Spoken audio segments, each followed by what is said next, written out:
โอ้ยมาบัดนี้ฟังเด้อนักปราชญ์เจ้าพี่น้องเก่าเคยเสียกันเคยได้แถมรางวัลยืนพวงมาลัยของสอดทำน้องอุบลห้องเสียงห้องห้องตุ้มแล้วตะลลลน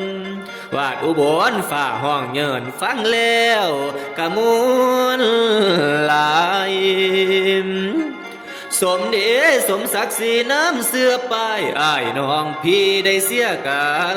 ไปทางใดแฟนเคยแถมรางวัลสิยืนพวงมาลัยของฟังทำนองอุบลแล้วล่ะเสียงห้องห้องฟ้าห้องส่งคิดเห็นดีแฟนเอ่ยแฟนล่ะคิดเห็นเขาตั้งแต่พวลโอนนาตาพ้นกลุ่มเนี่ยหิวผู้เดียวคิดเห็นนางแม่ละมูแฟนละโอ้โอ้โอ้โอ้โอ้โอ้โอ้ย